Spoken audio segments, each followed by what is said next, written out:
What if tomorrow the whole world declared that God did not create humanity? Would your faith remain standing?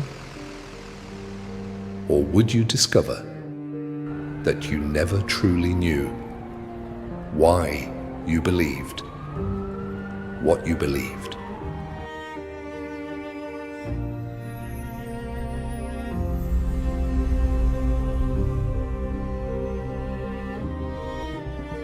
Millions are being exposed to narratives that redefine our origin. Books, movies, TV series, social media, ideas repeated so many times that they begin to sound like truth. But there is something very few people realize. Changing our origin also changes our identity. The Bible does not present humanity's origin as a theory. It presents it as revelation. Genesis declares, "So God created mankind in his own image, in the image of God, he created them." Our existence is not an accident. It is not an experiment. It is not the product of chance. It was born from the purpose of the Creator. When Job demanded answers, God did not offer human arguments.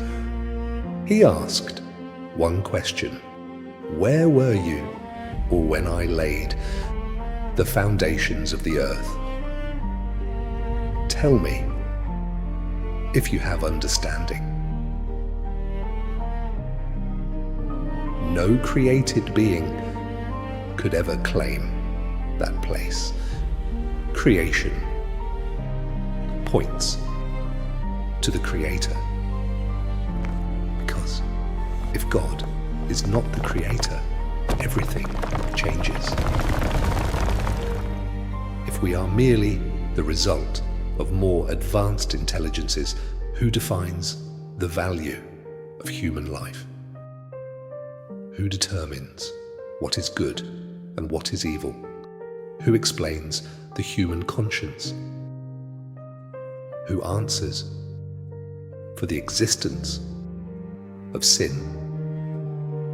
If God is not the Creator, then the gospel is no longer the story of the redemption of humanity created in his image. The cross loses its context. Sin loses its meaning. And hope loses its foundation. But if God is who he says he is, then our origin finds meaning. Our identity finds dignity. Our pain finds redemption. And our hope finds a name: Jesus Christ. Perhaps the greatest danger is not asking difficult questions. The greatest danger is accepting extraordinary answers without examining them in the light of truth. Discernment is not fear. Discernment is love for the truth. You can build your life on narratives that change with time, or on the one who declared, "I am the Alpha and the Omega," in the end. Perhaps the real question is not, where did we come from? Perhaps it is, whom will we choose to trust? Because the answer to our origin defines far more than our history. It defines our identity, our worship, and the destiny of our hope.